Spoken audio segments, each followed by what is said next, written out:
Hello, amazing entrepreneur. It's Tash Corbin here, and welcome to another episode of the Heart-Centered Business Podcast. This is episode number 282, so you can find all the relevant links and show notes for today's episode over at tashcorbin.com/282. Something else that I don't often mention is that if you go over to that link, tashcorbin.com/282, you can actually read my podcast, listen to my podcast, or watch my podcast as a video. So if where you are listening or reading right now isn't necessarily your favorite way to consume content, I have provided to you in a audio format. So you can choose which way you want to listen to the podcast. So you'll find all the relevant links to where else you could be able to listen or watch on video, or you can just read the podcast episodes over with those show notes each week. So that's tashcorbin.com/282. In today's episode of the Heart-Centered Business Podcast, I'm talking about celebration and rewarding yourself. And this podcast episode is called Stop, Celebrate and Listen. Yes, that's a really bad Vanilla Ice reference, but I am who I am. Let's dive in. I'm Tash Corbin, and this is the Heart-Centered Business Podcast. The point of this podcast episode is that you deserve a reward, and it's important that we look at how we stop and celebrate and how we reward ourselves as entrepreneurs and as business owners, and also just as human beings. And it's a really common question that I see online a lot. People ask the question, I've just had my first ever $10,000 month. What should I do to celebrate? Or how should I reward myself? Or I'm looking for reward inspiration. What would be a great reward I could bribe myself with and really tempt myself with for a goal that I want to set for the next 30 days or whatever it might be. And in my programs, we actually talk about rewarding yourself and celebrating because it's something that we aren't particularly practiced at. And for me, there's a big difference between buying yourself that lovely handbag and deeply intrinsically engaging in a process of celebrating yourself and your successes, and also making the way that you do business rewarding for yourself or taking care of your very base needs. So for me, celebrating success and rewarding yourself goes way deeper than just the treat yourself kind of mentality of, I did really well this month, so I'm going to buy myself the fancy chocolate, right? There's a big difference between that and really going deep into how far and wide reward mechanisms can go, and also understanding the fact that we never really celebrate ourselves, and we need to learn how to be more practiced at that. So I've got 5 key things that I wanted to cover in this episode. The first one is understand your hierarchy of needs and recognize that you intrinsically deserve security, stability, a roof over your head, clothing that doesn't have holes in it, and to eat food and wash yourself, right? That's baseline needs taken care of. And for a lot of people, they're asking questions about how they should be rewarding themselves for a great month in their business, or, I don't really like fancy designer handbags, but I feel like I need to reward myself, but they still don't actually pay themselves regularly. Or people are looking for, big luxury upgrades in their lives, but they are the person who also doesn't have high quality food, or they're not looking after their health and well-being. They have a dental appointment or a dental problem that they haven't taken care of for the last year. And so I want us to really just take a step back and look at your hierarchy of needs here. Do you really need to buy yourself fancy clothes in order to feel like you're rewarded? Or are you using that as a distraction from taking care of your base needs? Your base needs. And those base needs are not a reward, they are a minimum. So if you, for example, don't pay yourself regularly, you don't put money into superannuation or your 401k or your retirement fund, if you don't have appropriate tools of the trade to run your business, if you are skimping out and buying the cheapest of everything or going with the broken thing, or, making do, you don't have an office, you don't have a desk, you've got an old dining table that's not quite high enough and you bang your knee every time you sit down at it, let's take care of those baseline needs. And rather than seeing that as a reward, let's see that as your business doing its job of sustaining and looking after its number one asset, and that is you. So I am going to talk about celebrating and rewards and all of those sorts of things, but I also just want us to do it through the lens of once you have taken care of your baseline needs. And let's not look for new and frivolous ways to celebrate yourself or to reward yourself if those baseline needs are not being taken care of and not being prioritized. Or if you choose to buy the $500 bottle of champagne to celebrate your 10K month, and you choose to do that above paying yourself or paying for your future superannuation needs, or you choose to do that above buying the laptop that you desperately need to be able to serve your clients, let's at least be aware of it. Let's shine a light on that decision so that you can unpack and understand why you are making that decision and ensure that you are consciously aware of that decision and still happy with that decision.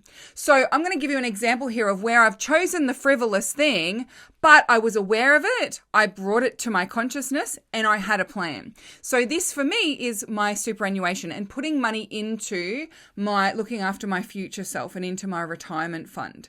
So I was about 2.5 years into my business, and I had my first ever $38,000 month. So I'd had a $30,000 month before. I was going for a $40,000 month, and I had a $38,000 month in my business.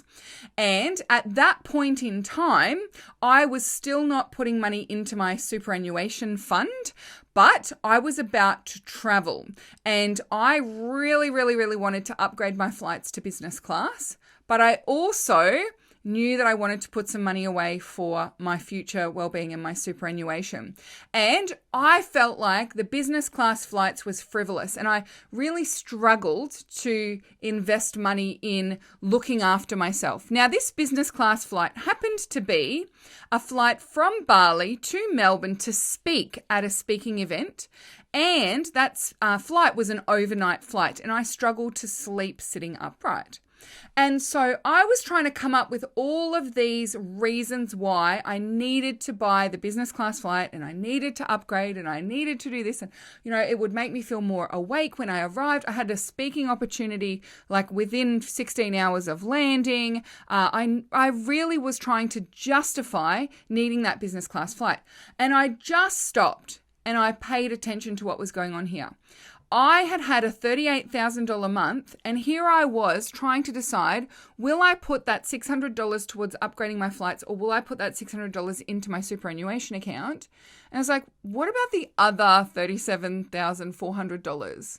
And I could see that the reason why I had to choose between those two things was because I was making very poor financial management decisions as a baseline.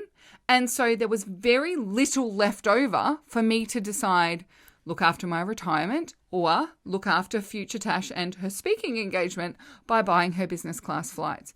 So in that instance, I decided to buy the business class flights, but I did it through the lens of making a commitment to taking care of my finances more effectively, to managing my money more closely. When I looked back at the previous 90 days of where I'd spent a lot of money, there was a lot of money on paying off debts, and there was a lot of money on late fees and financial penalties because I wasn't paying attention to my money. And so if I had been paying attention to my money in the previous 90 days, I absolutely would have had the money to do both. And so what I did was I paid for the business class flights, but I made that decision. As the universe is my witness right now, I promise I'm going to pay attention to my money. I'm going to have a CEO date with myself every single week, and I'm going to manage my money more effectively, and I will not pay a late fee again. All right, I'm not going to pay a late fee again. And every time I review and do my CEO date, if I've made it a week without paying a late fee, I'm going to put that money into investments. And that's what I started to do. Actually, it's really interesting that I made that commitment before I flew to that speaking event. And one of the other speakers at that speaking event was a money manager. And I ended up hiring her. She was a financial advisor, and she was a money coach, and she worked on money mindset and all of those sorts of things. She was a profit first professional as well. And it's like I manifested having that person right in front of me at exactly the right time. You know, they say when the student is ready, the teacher appears. I was so ready listening to her.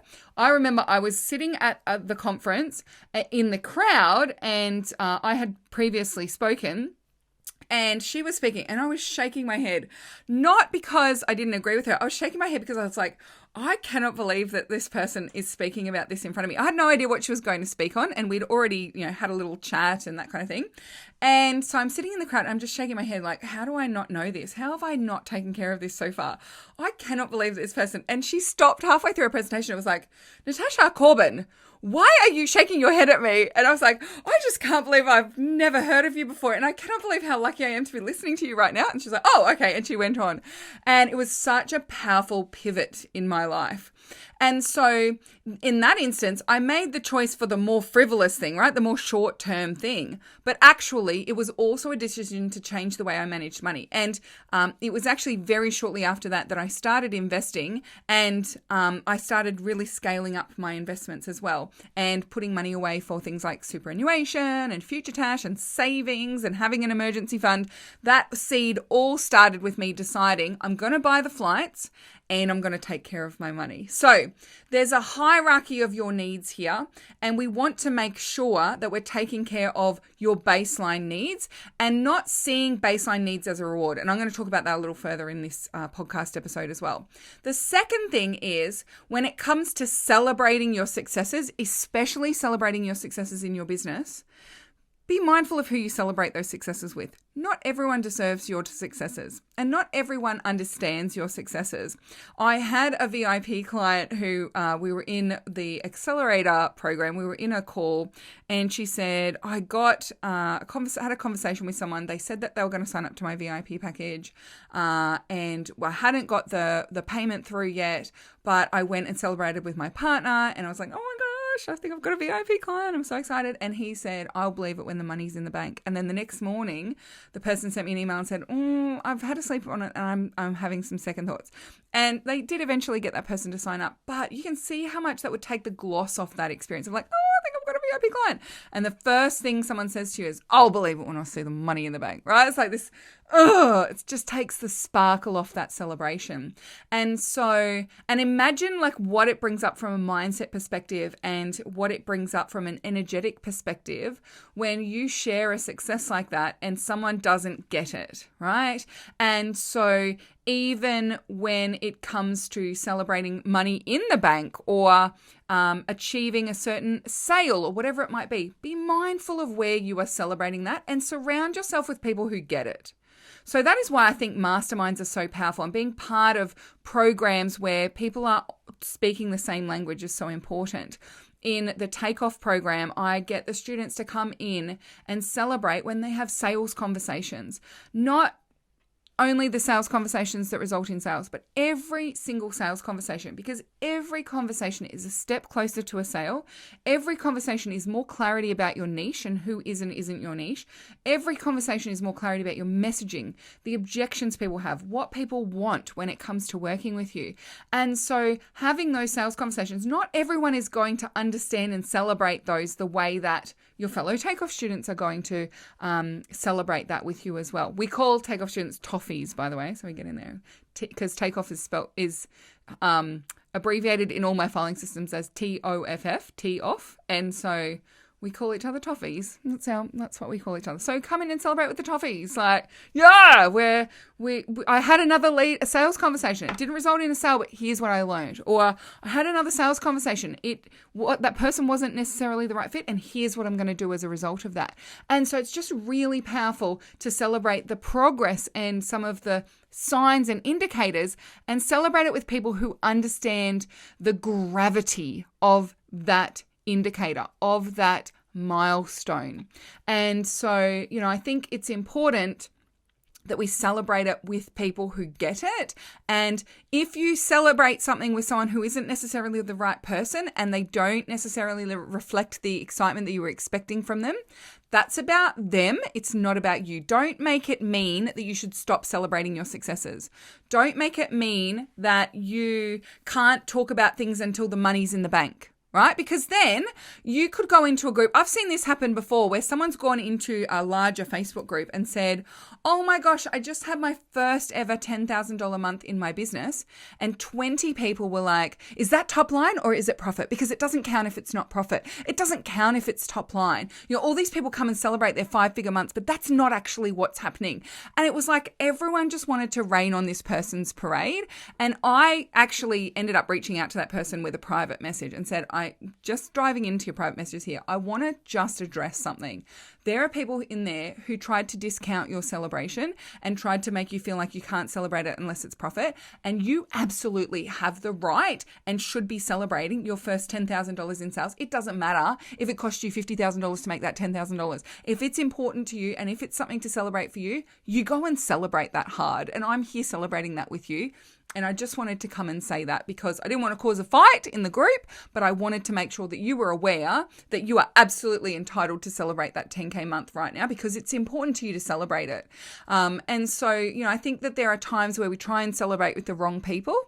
Think about where you're celebrating. Think about how you're celebrating. And you are absolutely worthy and deserving of celebrating with people who get it and people who are going to cheer you on and celebrate your successes in the way that you would expect them to celebrate them because they understand. Yeah. Now, number 3 is not every reward or celebration needs to be massive.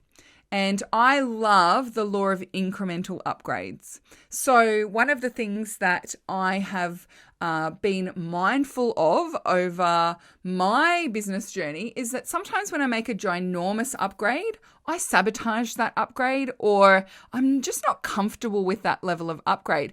And a great example of that is things like designer clothes or jumping in and buying something that's way out of your price range just because you feel like you should now, right? Or it's a reward, so I have to buy the best thing. I talk about how the return on investment for increasing your investment in a bottle of wine starts to diminish after $33.33. So like $33.33 is like the peak where return on investment starts to even out. And then if you spend, the more you spend, the less the return in terms of, how much extra good the wine is. And it's the same sometimes with other upgrades, but also we need to adjust to that new level. And so a big example for me is my first website, I invested $600 in. And then I left it a little too long for my next website, if I'll be honest. And so when I was then in the market for upgrading my website and doing a fresh one, it had been a little long. I waited a little too long. And then I put pressure on myself to get the best of the best of the best websites. And so I set myself a budget of $6,000 for my website. And I just assumed the more I'm going to invest, the better the website will be. And that's the most I've ever invested in my website, by the way, was my second upgrade of my website. It was around 2015, towards the end of 2015, start of 2016. And I put that budget aside. I found someone who would do the website upgrade for the $5,000. And it was my least favorite website ever. Now, the number one, the person who did that website for me wasn't necessarily charging appropriately. They just put big prices on things because they didn't want to do websites anymore. So they just priced them really high. So if they did take on a website, then they would feel like, oh, well, at least I'm getting paid really, really well for it. So the price didn't necessarily reflect the quality of that person or their enthusiasm for helping me with my website. And then secondly as well, I'd spent so much on this website. I put so much pressure on the website to do things that websites just don't do. Websites don't magically bring in tens of thousands of of people following you just because they're really nice websites. And I did, because I was investing in both the website design and it being much prettier and much more well thought out, but also SEO, I did assume I'd get a huge rise in the number of visitors to my website, and it never happened. Now, it probably was because the person didn't really finish the website and it wasn't necessarily done effectively, but also it was because I was expecting that website to just do it magically on its own, and that's not how websites work. You got to keep going with your SEO. And so, for me, if I had just invested a couple of grand in a next level website, I probably would have had a better experience, and I definitely wouldn't have sabotaged it as much or it put so much pressure on that website.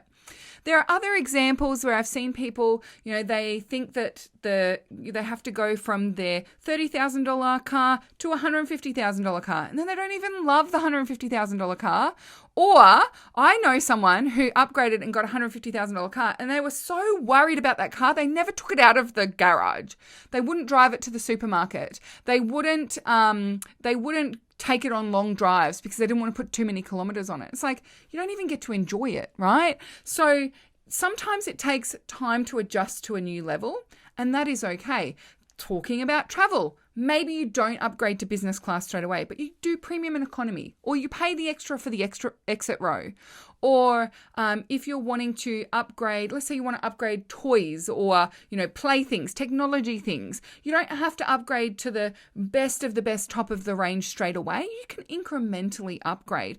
And I think some of the most powerful upgrades I've ever done in my life have been really incremental, seemingly minor things.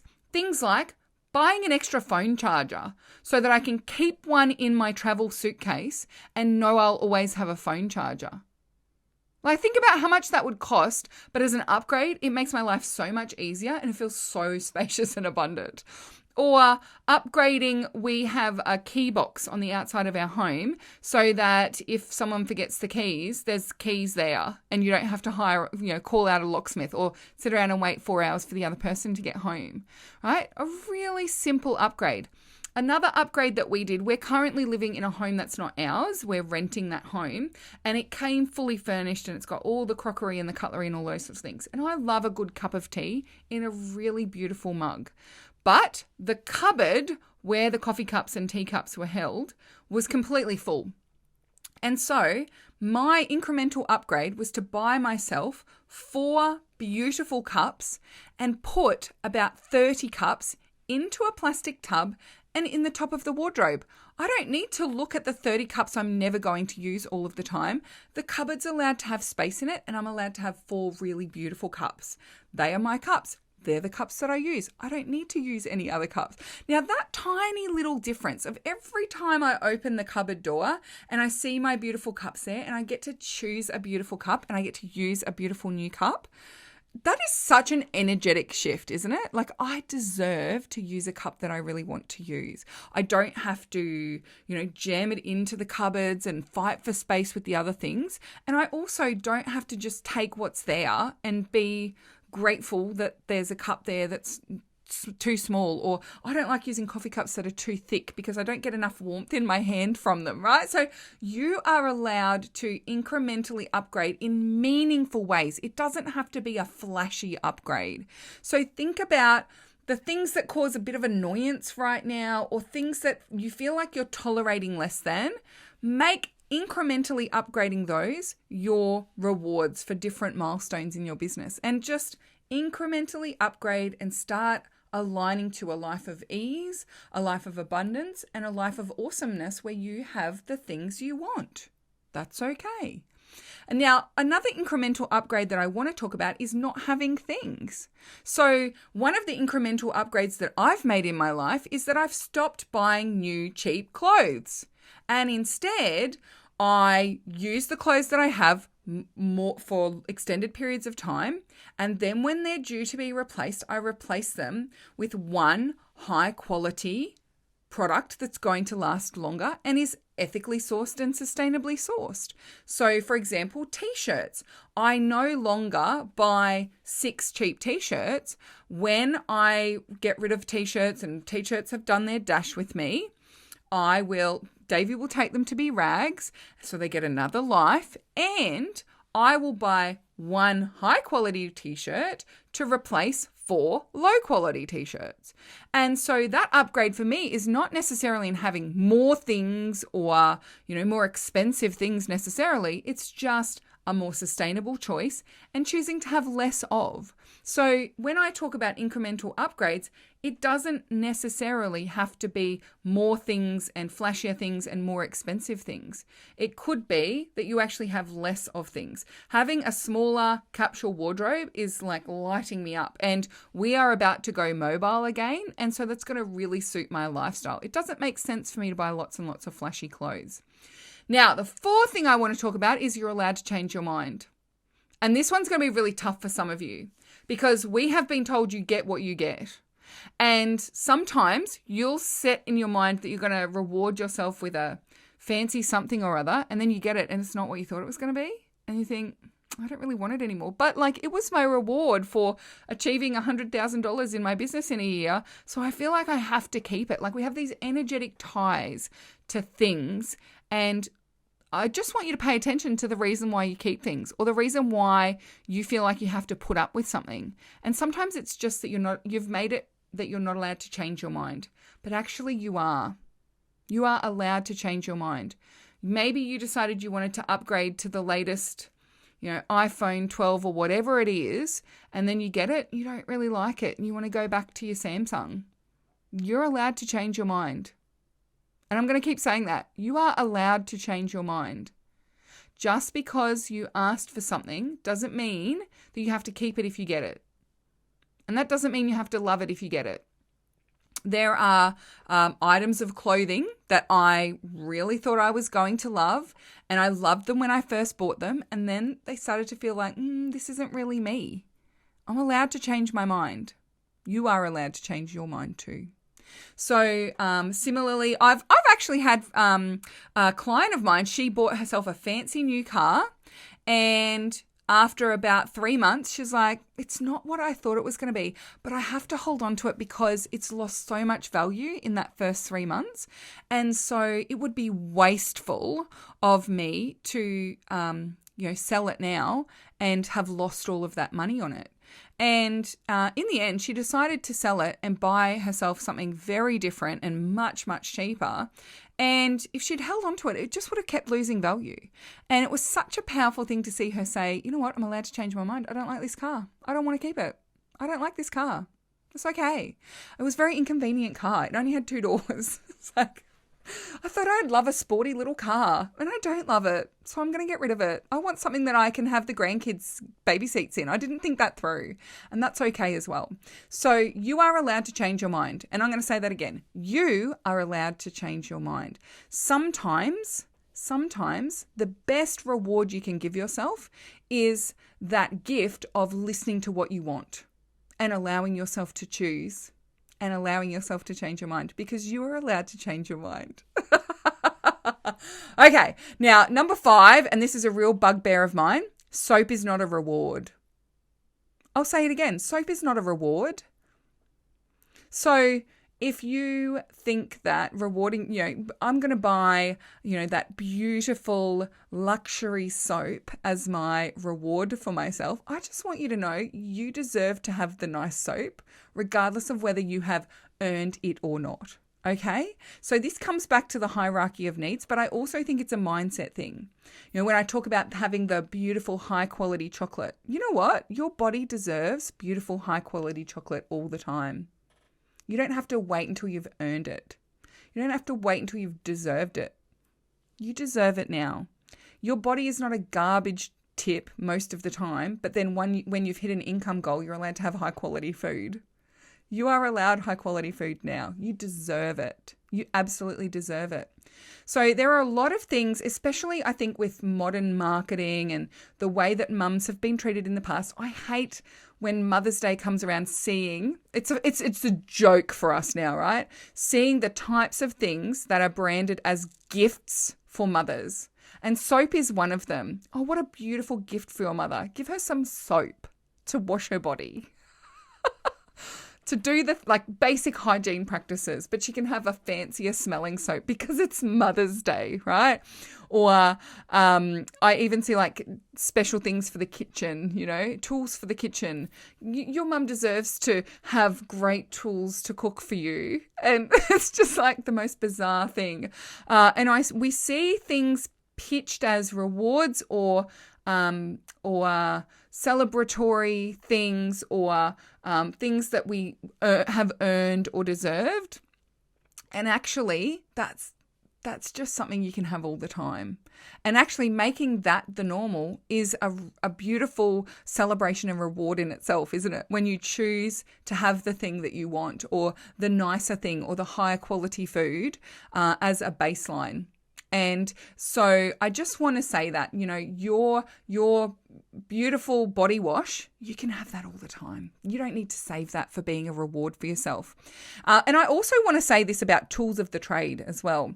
I was talking to someone and she said, look, my computer is so slow and it's so frustrating when I start it up each day and I'm sitting there waiting for 20 minutes before I can even open my emails and it's so painful, and I am going to buy myself an amazing brand new MacBook Pro when I have a $15,000 month. And I just said, you'll have a $15,000 month way easier if you stop wasting your time every day on a computer that doesn't work and doesn't do its job. Tools of the trade are tools of the trade. And so if you are putting up with poorly running tools of the trade, or tools of the trade that slow you down, that don't get you the results that you want, or that make your life as an entrepreneur frustrating or as a CEO frustrating, then just prioritize getting that taken care of. And you can absolutely go out, set yourself a short-term income target and go and get that stuff taken care of. Absolutely. Those things you deserve to have taken care of. And in most cases, when I talk to people about where they've brought the money in and what they've spent the money on instead, the money that they've been spending instead, it's been on other people. It's been on, it's been on things that were luxuries for others when you're not taking care of your foundations yourself. And this is why I say it as a hierarchy thing. So I know women who run their business on a slow, terribly outdated computer, and that business is bringing in a few $1,000s a month that they are putting on, you know, treats for their kids and dinners out for their family and you know, holidays and trips to theme parks and upgrading their kids' phones before they even look at their work computer. And it's like that computer is creating the income for all of those treats and toys, and you are prioritizing the treats and toys before you are upgrading your tools of the trade. Or I see women who they don't want to pay for the software to have ease of emailing their list and tagging their leads that they generate and all of those sorts of things, and they don't want to spend the $15 a month on that email software, but they will happily spend $45 a month on the special fun yogurt with the Thomas the Tank Engines on the front instead of, you know, the spending on the cheaper yogurt that is no name branded but actually has less sugar in it. You know, those types of decisions. And so I want you to just, if there's anything that you take away from this podcast episode, I want it to be that you deserve to have your baseline needs taken care of. Your business deserves to have the tools of the trade that it has. You absolutely should be rewarding yourself and celebrating your successes, but I also just want you to pay attention to the mindset that goes with it. Is it that you're making yourself earn basic human needs being taken care of? Is it that you are choosing rewards that make it look like you're being very successful to other people, but you're not actually looking after your future self, and you're going to, you know, you're setting yourself up to be in poverty in your 60s and 70s because you simply were just trying to keep up with the Joneses, with the way that you rewarded yourself, or, you know, looking like you are more successful than you are? Is your decision around rewarding and celebrating coming from a mindset of lack, or is it coming from a mindset of abundance? So I know that this isn't a straight line like, here, come and do this and then do this and then step 3, do that, which normally I would do in my podcast episodes, but I think it's an important conversation for us to have. Now, if you are listening to this and thinking, my baseline needs aren't being taken care of, I do need to bring in a burst of income in my business, I actually have a really great treat for you today, and it's something that's going to cost you less than $20, but it's absolutely going to upgrade your income that's coming into your business, and that is the 30-day business blast. This is my Udemy course. It's an amazing program. We've had people make tens of thousands of dollars in their 30 days. We've had people go from a few $100s in their business to having their first $2,000 month in their business. And this program brings together marketing strategy with powerful mindset. In the program, we do talk about goals, rewards, celebrating, the mindset of celebrating, as well as marketing strategies to bring in a short-term cash injection, marketing strategies to ensure that you are maximizing the income in your business over a 30-day period. We're setting and achieving a stretch income target for your business, and we are being mindful about how that income is then being divided up, reinvested, or taken out of your business and used for rewards and celebrations as well. So if that is something that you're interested in, come along to the show notes of today's episode, tashcorbin.com/282, and there we will have a link to the 30-day business blast. And if you follow that link, it will be the best available price at the time. And generally, that's under $20. If it's not under $20, send an email to support@tashcorbin.com and ask what is the best price that's available for the 30-day business blast right now. I'm getting this price, and we'll tell you if we can make it a more affordable price for you. So don't pay full price. You don't have to pay a big amount for that program. It is my abundant spaciousness gift to the listeners of the Heart Centered Business Podcast and the members of the Heart Centered community to help you really move forward with bringing in that money, incrementally upgrading those lifestyle decisions, and really looking after your business and ensuring that you're bringing together the best of mindset as well as marketing and sales strategy as well. So thank you so much for joining me for this episode of the Heart Centered Business Podcast. Until next time, I cannot wait to see you shine. Big love from me, and bye for now. Would you like more tips, tools, and resources to help you grow your heart-centered business? Head to tashcorbin.com today.